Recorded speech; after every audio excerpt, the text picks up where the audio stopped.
Hey there, I'm Armaan Gupta, and I'm your host. Welcome to today's episode of Authentic Mexican with Armaan. Today, I'll be showing you guys how to make homemade nachos and chicken enchiladas verde, and later, help from a special guest. Both of these dishes are perfect for game days and birthdays.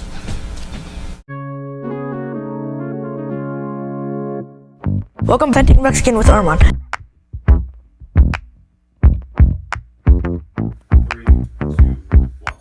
Okay, so let's get started. We'll start by preparing the enchiladas. We'll then prep the nachos for the enchiladas are baking. For the enchiladas, you'll need 9 tortillas, you can take the seeds out if you don't want it to be too spicy. It's a sense what you need to set it. Sometimes I write a little song so you don't forget it. Sometimes I write a little song to remember the lyrics. I go sing well.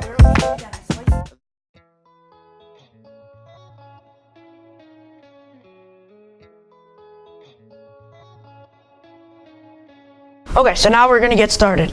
We'll prepare the enchiladas now, and then while the enchiladas are baking, we'll start the nachos. For the enchiladas, you'll need tomatillos, an onion, 1 whole jalapeno. You could take the seeds out if you don't want it to be too spicy.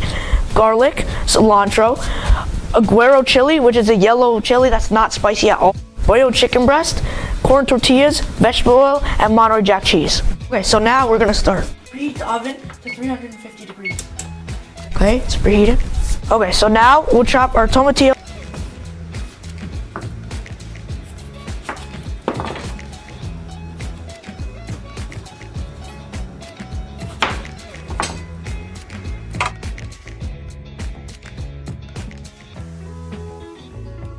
Okay, so now I'm gonna take 1 onion quarter.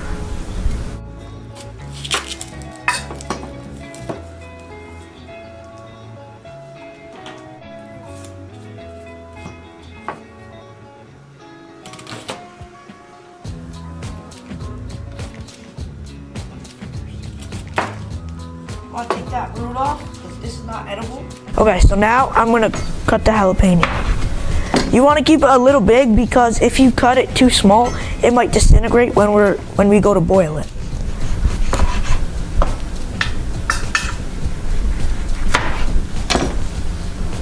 Okay, so we now chopped all the veggies. So now what you want to do, you want to add 3/4 of a cup of water to a saucepan, and you want to put this on the stove, and then you want to turn it up to high and let it boil. Once it begins to boil, we'll cover it and we'll let it go for about 10 more minutes. Okay, so now you can add some vegetable oil to a skillet. And this is to get the tortillas nice and warm and pliable. Okay, so a trick I use to tell if the oil is hot enough to fry the tortillas is I take the handle of a wooden spoon and I put it in the pan, and if bubbles start to dance around the spoon, that means it's ready. Okay, so now we're gonna fry the tortillas. It only takes about 10 seconds per side.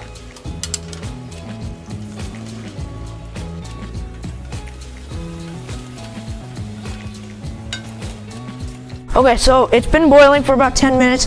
Now we're gonna blend all the ingredients.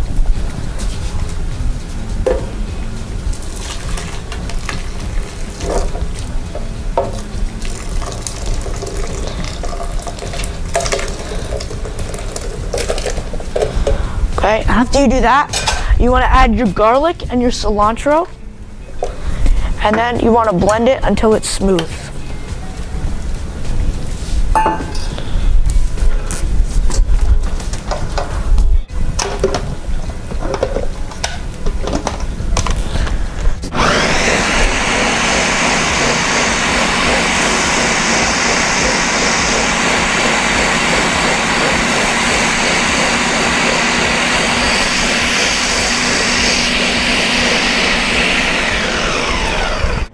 Okay, so now we're gonna prep the enchiladas. So now we're gonna pour a little bit of salsa in the bottom of the dish, and you wanna make sure it's spread out so all the enchiladas have salsa underneath it.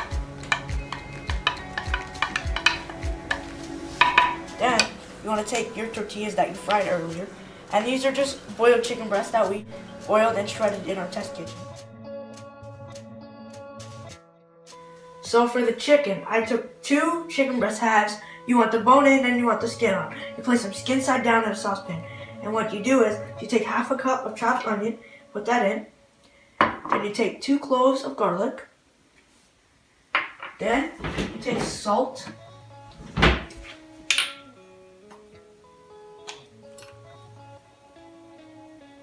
About 1 teaspoon. And you cover it with water.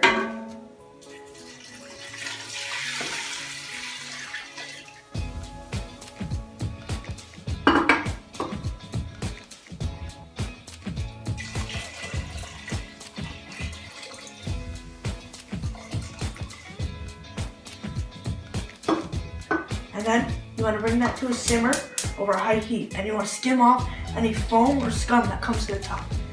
So now that the chicken is simmering, you want to half a teaspoon of whole black peppercorns and 2 tablespoons of cilantro. You can chop it if you want, but you don't have to. Now you turn the heat down to simmer and you let it go for about 25 minutes or until the chicken is fully cooked.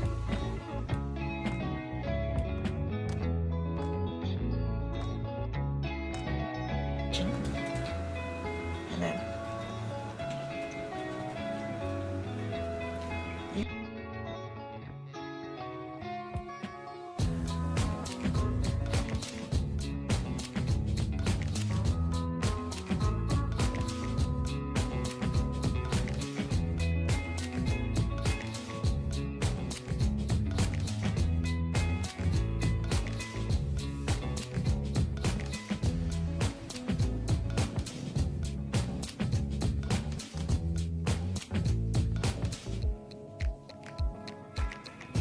okay, so now we're gonna finish enchiladas. So you're gonna pour salsa over it.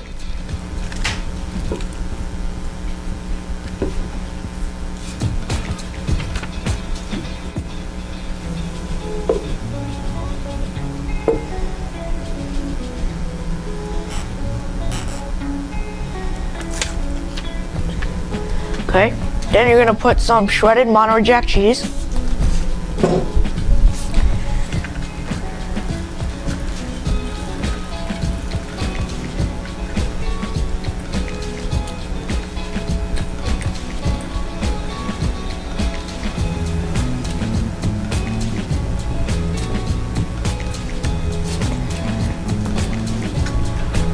And then you're gonna drizzle some Mexican crema over it.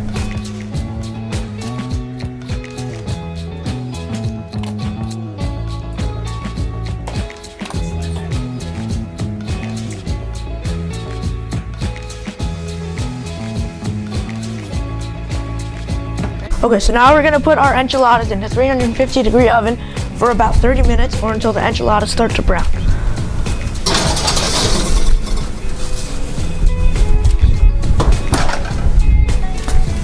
We'll check on our enchiladas and start our nachos when we return from this short break. Good morning. Good morning.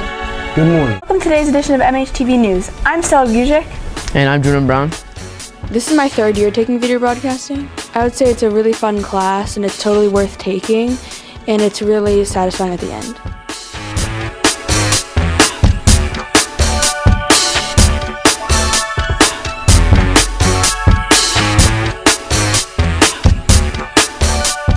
You get to take a camera and shoot your own videos and edit it all together and see your final product at the end. File set. Beginning recording. Action. 5, 4, 3, 2, 1.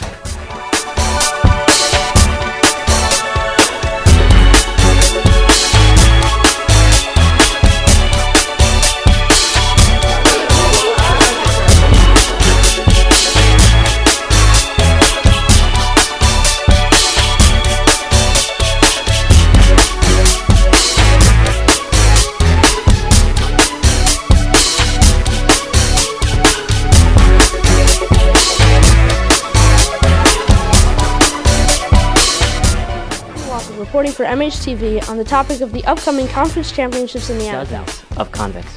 Whatever way you look at this, Hunterdon County in Pennsylvania also responded. With ponies, and it was love at first sight. I had a lot of fun with friends, and I climbed the Tri-Pyramids. I've never been to Aruba, but it sounds beautiful.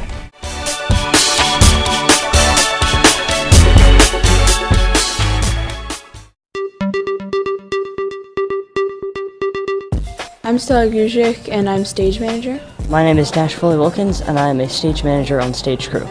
Hi, my name's Peter Scutch, and I'm a stage crew stage manager. My responsibility as a stage manager is to make sure everyone drops down the sets and moves the props and sets into the right place for the musical. For the most part, it's moving the sets on and off. On the opposite side, they do a lot of the curtains and set drops. But for the most part, it's just moving sets on, off, and helping out with some little props sometimes. As a left-hand stage manager, I have to make sure that everybody on my side does what they need to do, such as curtains and ropes. So we use microphones, mic cables. In audio, they use the board to control all the music and sound effects in the show. Spotlight uses a very fancy, very big light. Stage lights are used during mainly dance concerts to use colors and make the show look better. Audio and lighting, they have their own separate boards to control it. We work on events like chorus shows, dance shows, and band shows. Well, the main thing we do is the school's play, which is what we're working on right now. We spend hours upon hours rehearsing for especially the play. Sometimes some of the elementary schools will come in and do their talent shows in our auditorium. We use scripts and checklists to keep in order so that everybody knows what they're doing. I like how we're all friends and we're able to listen to each other and do what each other says because we know that's what we have to do to pull off these shows.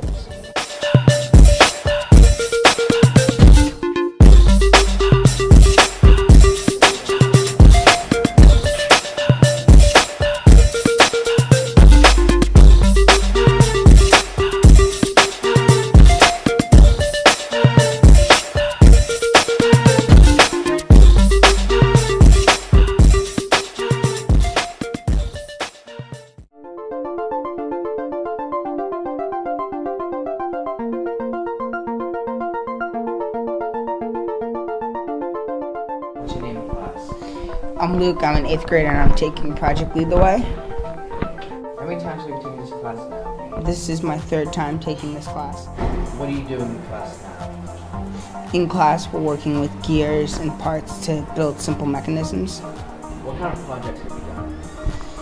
We've done a lot of different projects, from design projects to dragster projects to 3D printing things. What's your name in class?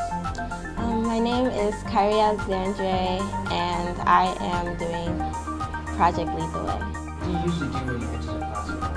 So once we enter the classroom, she would either tell us directions, or if we already started from last class, we would continue building.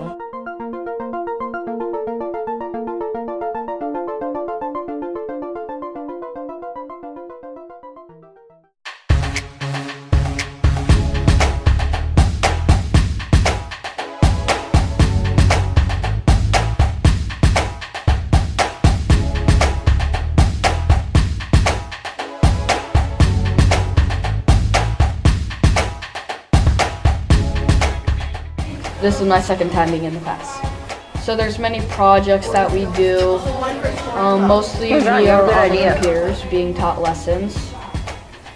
We learn a lot about how to make, we learn about taxes, we learn how hard it is to survive on your own.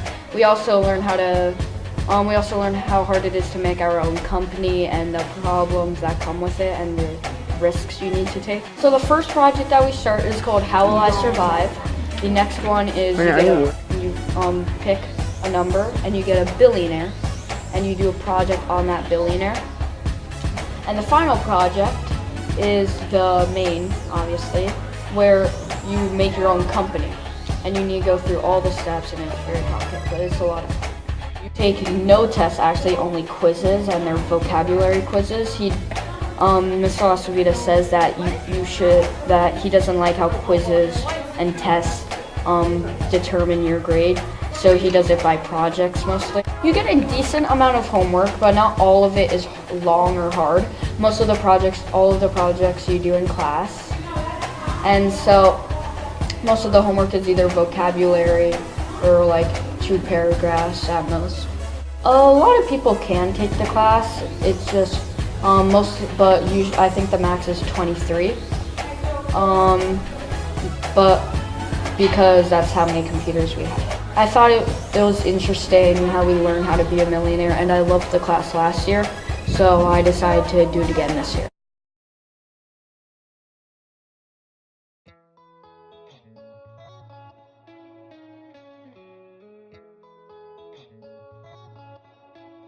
Welcome back to Authentic Mexican with Armaan. Now we'll start the nachos. For the nachos, you will need 1 boneless Boston butt, about 3 pounds if you can get it, cilantro, salt, oranges, garlic, bay leaves, cinnamon sticks, onions, your favorite store-bought tortilla chips, butter, flour, milk, cayenne pepper, yellow sharp cheddar cheese, pico de gallo, refried beans, pickled jalapenos, and Mexican crema. To help us prep our nachos, I've invited the star of Bacon with Caroline Schroeder, to join us. Thank you for joining us today, Caroline. I'm nuts for nachos, so I'm so excited to be here. We prepared the pork early in our test kitchen. We removed the rind and cut the pork shoulder into 2-inch cubes. After putting the cubes into a 9x13 baking dish, we covered the pork with cut oranges and we squeezed the juice from those oranges.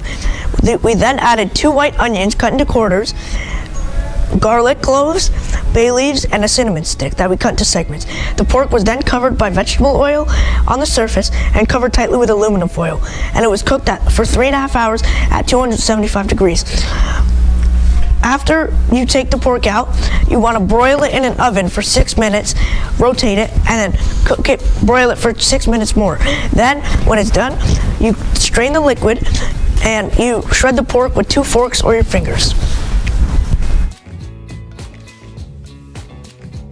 So I took this pork shoulder, a boneless pork shoulder, 3 pounds. I took the rind off and I cut it into cubes. And now what you want to do is, so you want to sprinkle your salt over it, 1 tablespoon. And then, after you do that,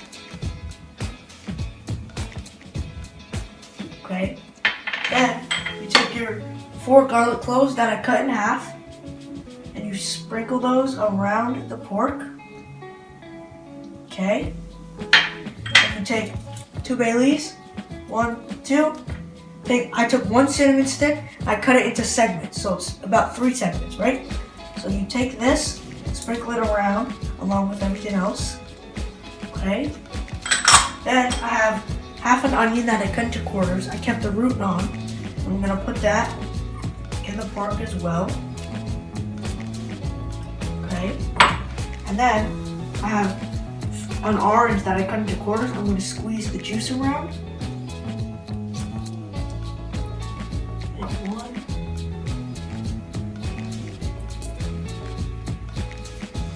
2,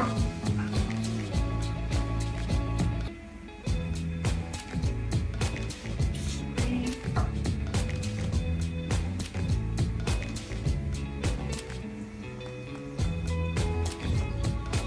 4, and then what you want to do, you want to take this, you want to put it in so you get that orange flavor in with the pork when it's cooking. Okay, then I have a 1/4 cup of vegetable oil here, and I'm just going to drizzle that over.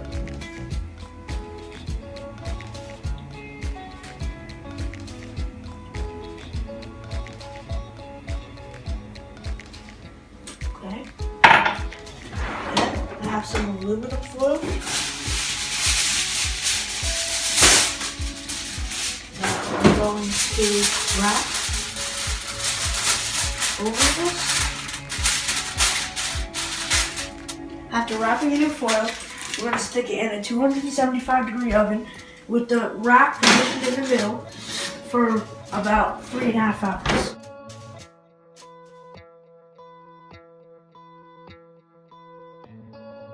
For our cheese sauce, we will need 2 tablespoons of butter, 2 tablespoons of flour, 1 cup of whole milk, a pinch of salt, a pinch of cayenne pepper, and 8 ounces of grated sharp cheddar cheese. You always want to try to freshly grate the cheese. Okay, we will start by melting 2 tablespoons of butter over medium heat. Okay. Then you want to add 2 tablespoons of flour.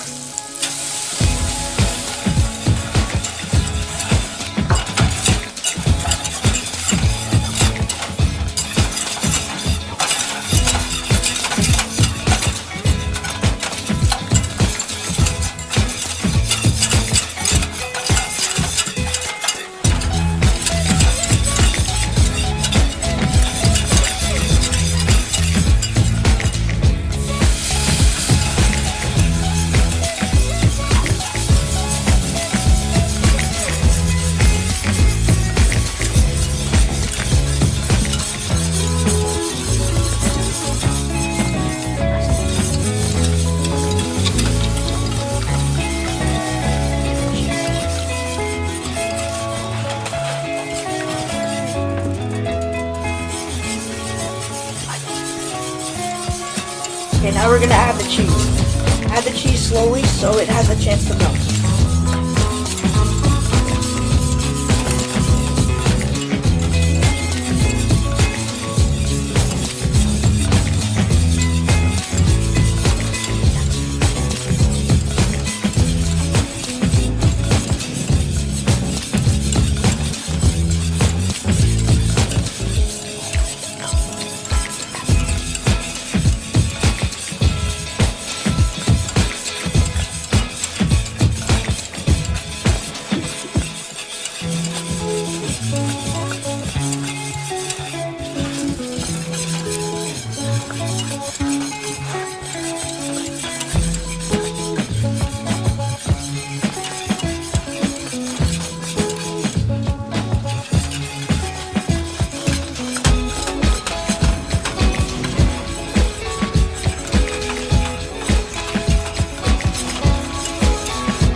Looking good, Armaan. Yeah. Here, you want to whisk that?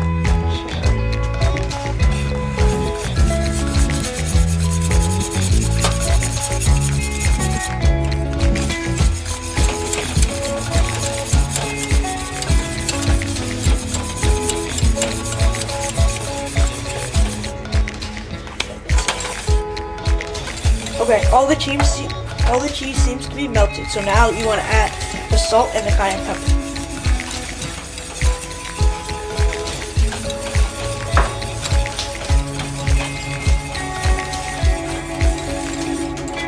And just like that, the cheese sauce is done. Okay, now it's time to prepare our nachos. We've laid a bed of tortilla chips onto a platter. Now it's time to spread our cheese sauce, refried beans,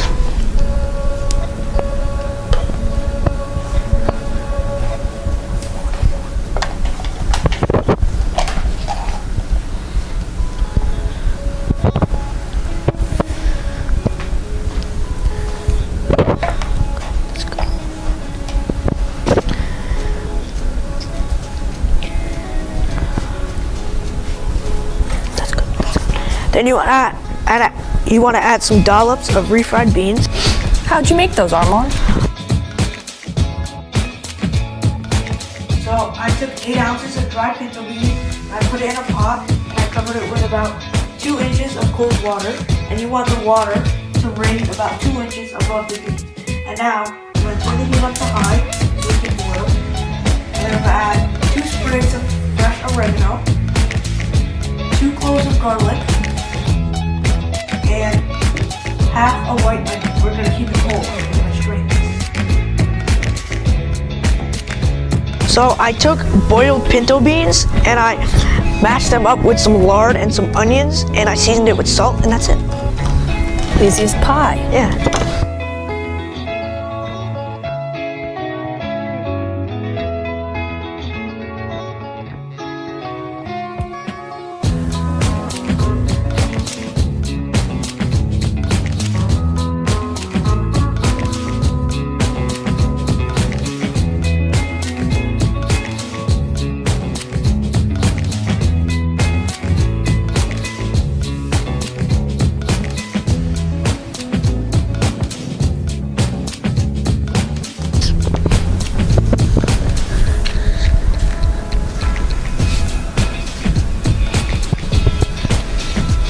How'd you make those, Armaan?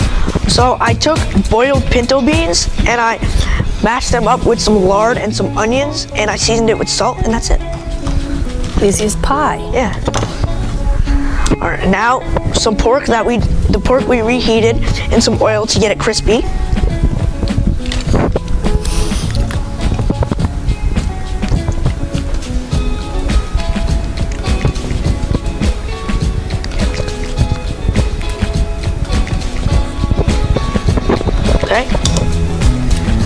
we're gonna repeat the layers. I'll hold this for you, Armaan. Thanks.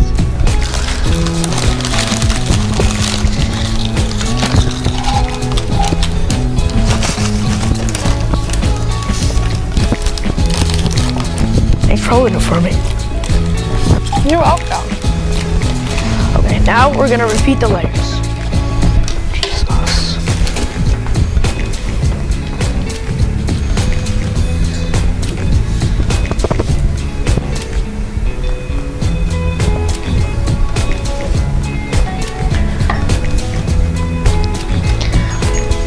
Here, you wanna do the beans this time? Sure, Armaan. How nice of you.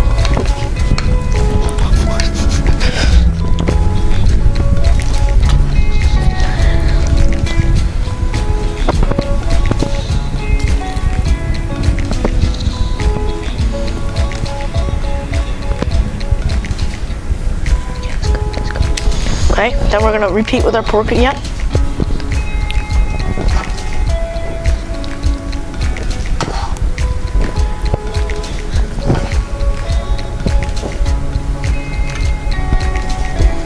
Okay, then open oven. Now we're gonna put it in the preheat oven along with the enchiladas to make sure the beans and the pork get warm.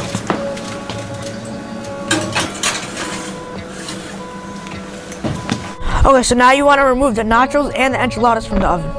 Can you open the oven for me? Sure. Thank you. Oh, these look so good. Oh. Enchiladas are done. And the nachos should be done by now. Let's see. Yep, these are definitely done. Here, you want to take these out for me? Sure.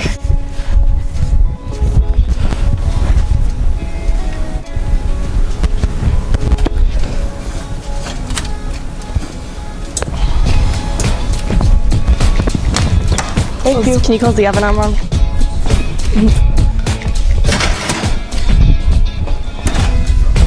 For the nachos, you want to put your pico de gallo here. You want to do it? Sure.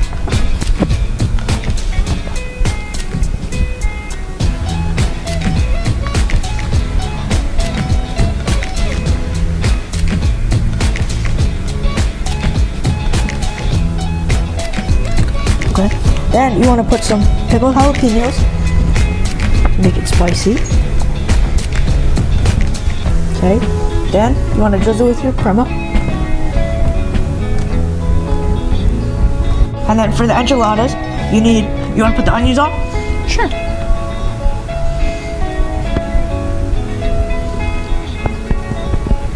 And also, you want to put a little bit of cilantro? Just sprinkle it around.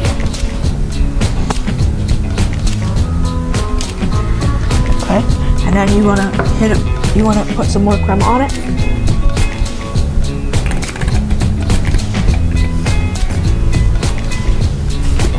You want to add some cotija cheese to both the enchiladas and the nachos. Want to try our nachos? Sure.